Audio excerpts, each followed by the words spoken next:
Buenos días, estimados televidentes. Debo de comenzar dándole gracias a Dios porque cada día la esperanza de este pueblo se vuelve realidad en los marcos del Evangelio. También este día es especial porque el invitado soy yo. Y la razón es porque vamos a tocar puntos medulares de la esencia que está viviendo nuestro país. Y una de ellas es la crisis del derecho. Crisis no significa problemas, sino renovación a la problemática.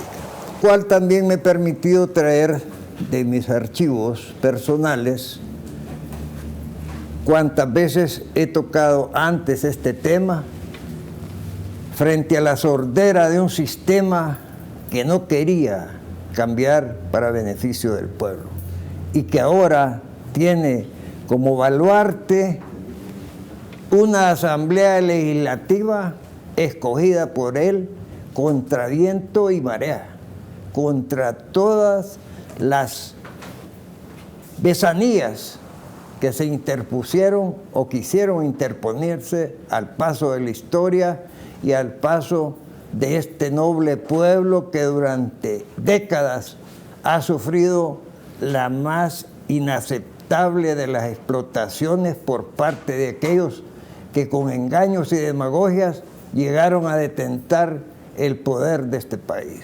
Proyectos sobre incluso los mismos temas, pero bajo una dinámica que las haga realidad inmediatamente y no que, como ha sido en el pasado, solo se las enseñaban como un señuelo al pueblo, ¿verdad? Que ya vamos a aprobar la ley de pensiones, que ya va a poder disponer usted de sus propios dineros que no le quieren dar la AFP, bajo una serie de triquiñuelas.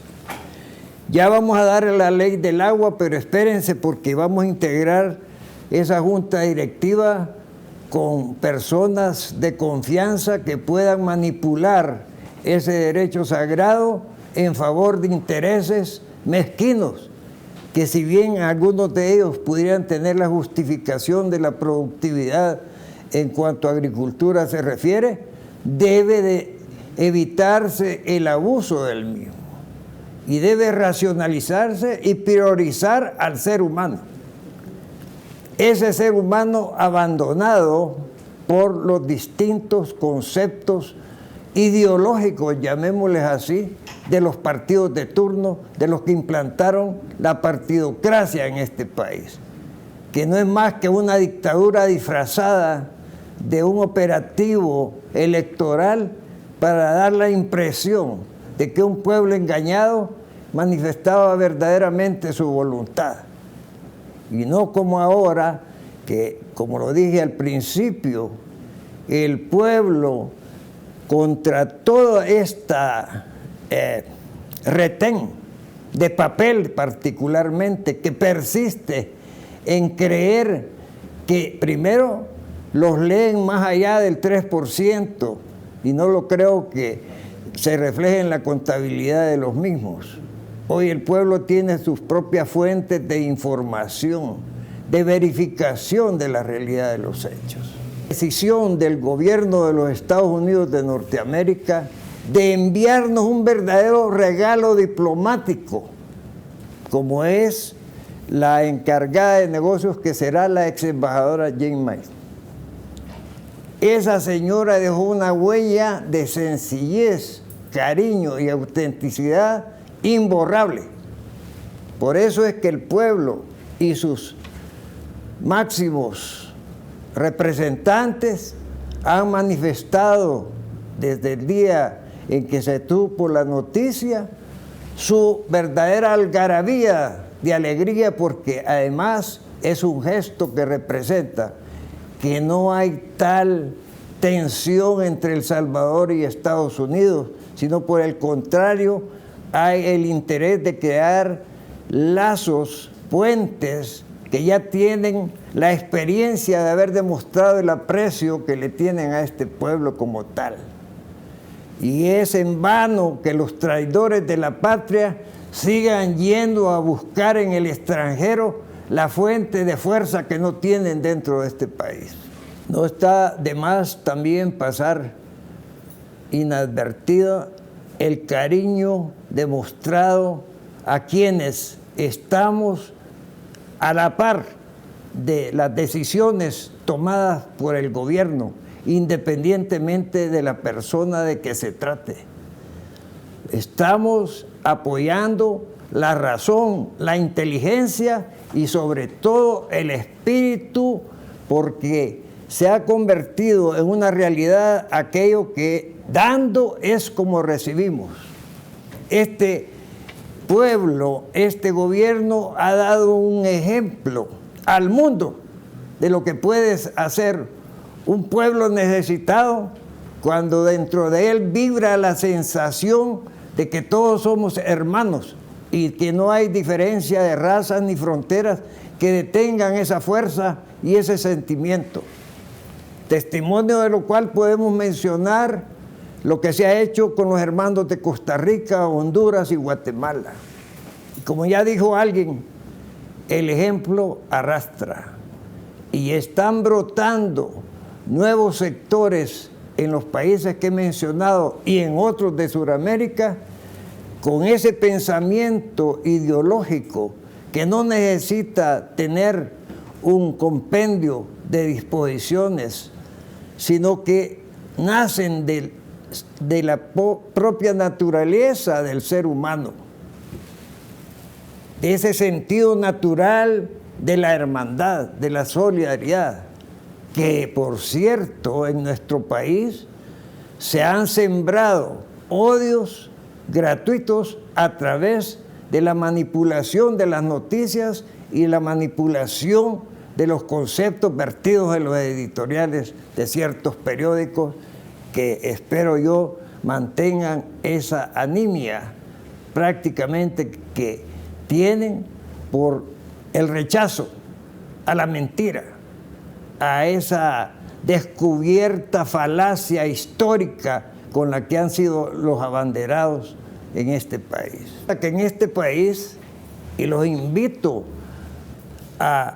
particularmente a los señores diputados y diputadas, a que revisen todo el glosario de leyes infinitas, diría yo, que hay en este país, que no se cumplen, pero que en su momento dado sirvieron para darle al pueblo la idea de que estábamos frente a diputados que se preocupaban por la integridad, por la salud y por la educación y por el final de los días de los ancianos a través de un sistema de pensiones que, dicho sea de paso, este servidor combatió cuando el señor Aceto Marini trajo como abanderado esto, y que en paz descanse, trajo esto desde la corriente chilena, de los famosos Boys, Chicago Boys, que era parte de la globalización y que era parte de comenzar a sembrar el neoliberalismo, que no es más que el liberalismo, pero elevado al cuadrado. Lo que significaba, en esencia, si partimos de la experiencia de lo que fue el sistema liberal en Inglaterra, de sacarle el mayor provecho a la energía del trabajador bajo remuneraciones verdaderamente criminales. Porque cuando con un salario se condena a una persona a permanecer esclava el resto de su vida, no es más que una patraña perversa y un aprovechamiento de algo sagrado como son los hijos de Dios. El Seguro Social llegó a tener un superávit que no hallaba qué hacer con él en tiempos pasados, estoy hablando de ya por los años 60. Entonces al gobierno se le ocurrió de turno empezar a disponer de esos activos del Seguro Social y lo fueron desfalcando. Después hubo un gran punto suspensivo. Director del Seguro Social, que se virló millones de colones y nunca se supo de él.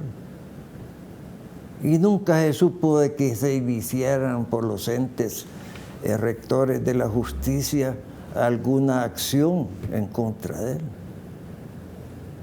Y eso pareciera que a algunos se les olvida, pero a otros no se nos olvida, y sobre todo al noble pueblo salvadoreño. Porque la crisis del derecho tiene que ver con las instituciones que van a aplicar esa fuente legislativa. Pero si tenemos fiscalías donde se compran y se venden los casos, donde se les avisa con tiempo a los procesados que mañana los vamos a pedir la orden de captura, mientras el procesado está afuera, ¿va? Por muy tonto que sea o haya sido, no va a regresar al país. Y piensan que el pueblo no se da cuenta de esas triquiñuelas, ¿va? Y segundo, aquí hay una justicia selectiva. Como dice un querido amigo, exalumno Julio Valdivieso, a unos le interpretan la ley y a otros se la aplican, así simplemente. Inútiles que ha habido, como la famosa ley antiterrorista de este país, donde se llega a la ridiculez de hablar de que un avión se considera en vuelo desde el momento en que ha cerrado las puertas de la nave. ¿Solo para qué efectos? Para considerar que entonces sí aplica una ley internacional antiterrorista. ¿Habráse visto semejante cosa? Sí, habráse visto con la famosa ley de extinción del dominio, declarada inconstitucional en Costa Rica y otros países que tuvieron la dignidad de no aceptar ese mazo, porque no es una ley, sino que es un mazo destructivo que se lleva de encuentro a culpables y a inocentes.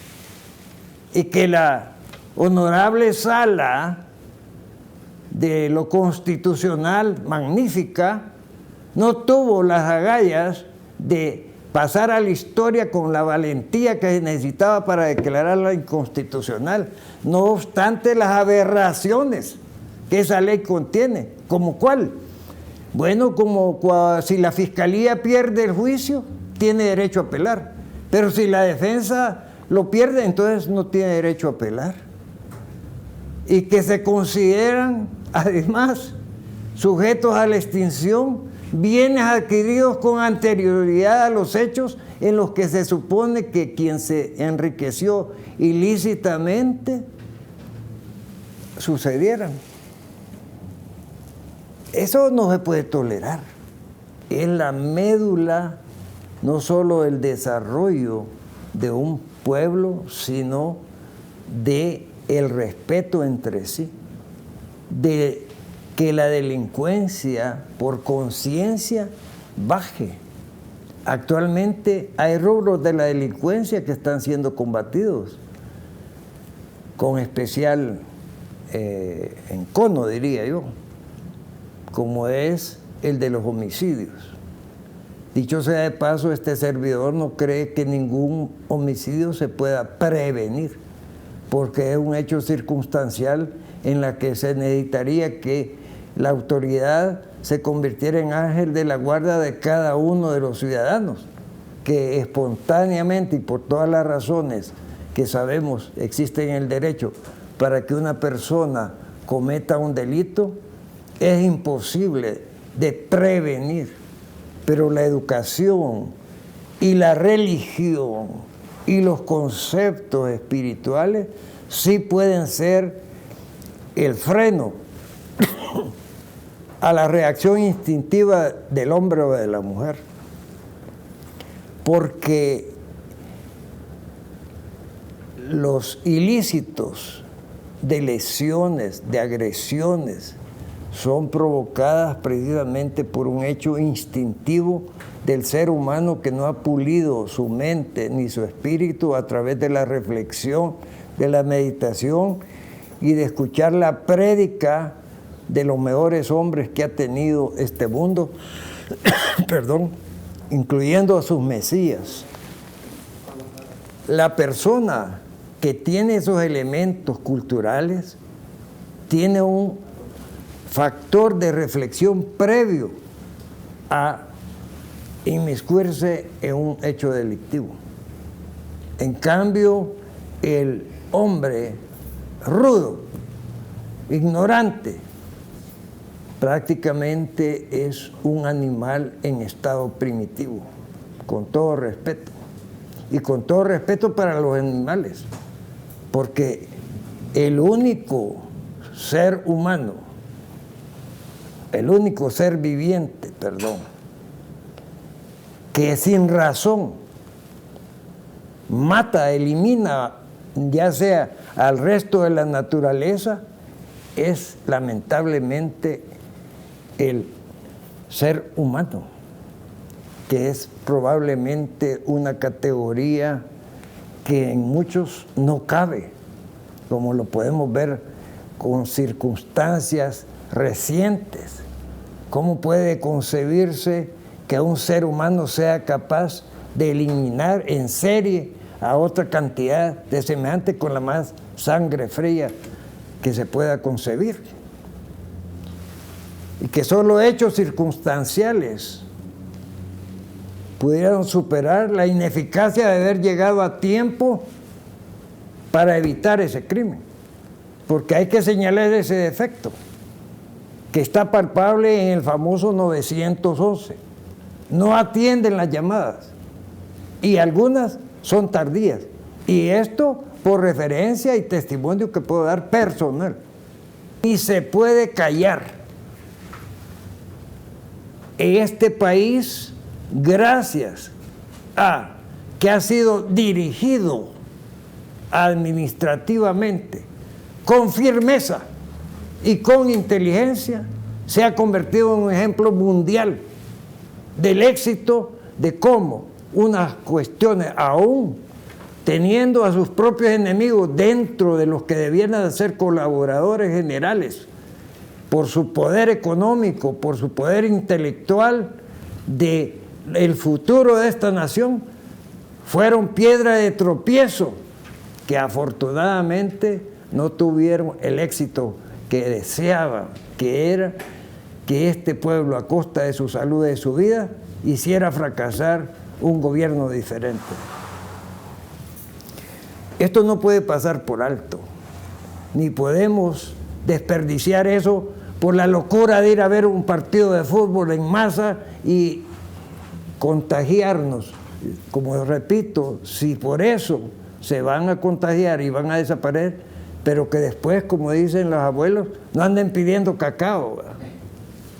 Que por favor metan en el hospital, que no sé cuánto, cuando son responsables de eso. Y nada sería eso, cuanto que contagian a sus congéneres, a sus vecinos, etc. Esto hay que reclamarlo, porque para muchos ya pasó todo, y esto no es así. Miren las noticias, cierres de fronteras completas, encerramientos totales. Ya se hubieran vuelto locos los del 3% si hubieran tenido que vivir en Francia, en Barcelona, en Chile, etc. Y aquí Dios ha protegido a este pueblo, pero con el esfuerzo inteligente de sus gobernantes. Por primera vez en mi vida estoy diciendo esto con relación a un gobierno, porque los demás jamás se lo merecieron. Fueron frustrantes las esperanzas que crearon en los diferentes sectores. Y es por eso que la respuesta histórica a esas posiciones ha sido aplastante, como la de un huracán, como la de un tsunami. Excepciones de mujeres y de hombres que han preferido muchas veces ser despedidos antes que obedecer las órdenes de superiores que verían con agrado ciertas decisiones judiciales, encargados por los que ellos creen sus subalternos y empleados. No obstante, la categoría de independencia judicial predicada no solo en la ley, sino en los grandes discursos demagógicos internacionales. El órgano judicial, todos sabemos que necesita una depuración, pero basada en la justicia, en la valoración y en que se quite ese trauma de aquellos que, habiendo sido fiscales, creen que lo siguen siendo cuando desempeñan el cargo de jueces. También oigo y oímos todos constantemente que la Fiscalía necesita más recursos. Sí, pero la Fiscalía tiene una contraparte que se llama Procuraduría General de la República, donde están los defensores públicos de aquellos que no pueden pagar un abogado, por muy poco que cobre un abogado. Y entonces, estos que vayan a pie, estos que tienen, se habla de que cada fiscal tiene 300 casos. Bueno, pues la contraparte tiene más todavía. ¿Y qué se habla a favor de los sueldos de esa gente? Y de los transportes de esa gente que va en bus a cumplir los estudios que tienen que hacer en los diferentes juzgados. No, si vamos a hacer un estado de justicia, tenemos que hacer un estado de equidad. Que la nueva asamblea reforme, derogue y nos dé un estatuto, comenzando por la Constitución de El Salvador, que debe ser nueva, auténticamente nueva, con una filosofía de objetivos dogmáticos diferentes, más profundos, más claros y más sencillos para que el pueblo lo sepa y los haga respetar. Y se quiten todos esos vasos comunicantes de manipulación de los políticos hacia la justicia. Porque el virus más grande que ha tenido la justicia en el país es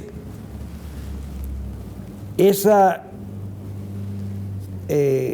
inversión de la política en los diferentes juzgados.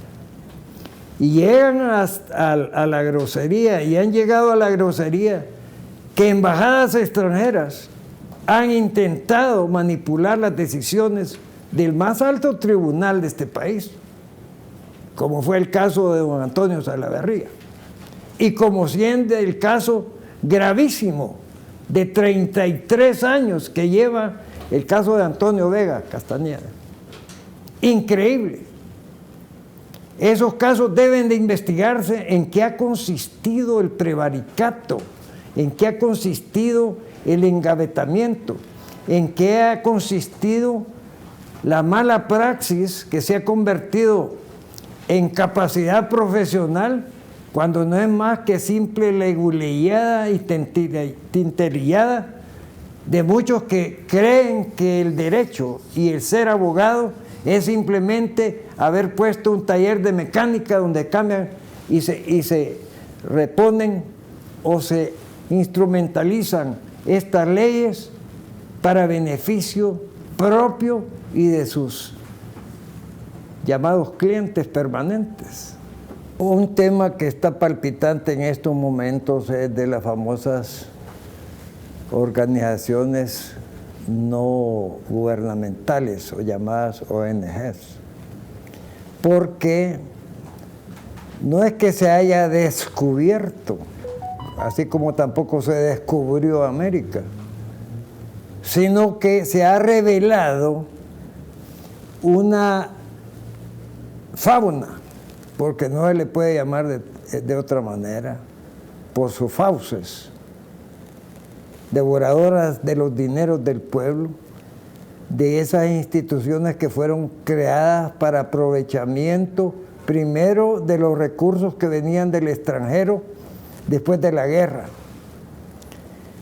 Hay un tipo de organizaciones que están conformadas incluso solo por miembros de una misma familia, para que les sirva de manutención los ingresos que consiguen bajo el engaño de esporádicas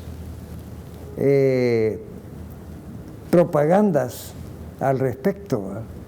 Pero que encierran en sí misma la maldad de estar despilfarrando los dineros provenientes de la buena voluntad internacional. Los programas de desarrollo importados dañaron el país. Esto lo dije en 1989 y decía así, ¿verdad? Creemos que el análisis del doctor García servirá para dar un buen comienzo a los salvadoreños para 1989 y orientar a todos los que se sienten profundamente confundidos ante los hechos que a diario se presencian en este país y quieren comprender esta realidad humana y salvadoreña. ¿A qué nos estamos refiriendo? Muchos, incluyendo la reforma agraria, que no fue una creación autóctona basada tal vez en los estudios que hizo, que en paz descanse, Rafael Mengíbar y otros, ex rector de la Universidad Nacional, el mismo doctor Ivo Príamo Alvarenga, experto en cuestiones de reforma agraria, terminó un traste y un triste final en que los campesinos verdaderamente fueron explotados por aquellos que debieron de ser dirigentes honestos y correctos y que se aprovecharon de esos cargos circunstanciales para beneficio propio. ¿Y dónde está la reforma agraria?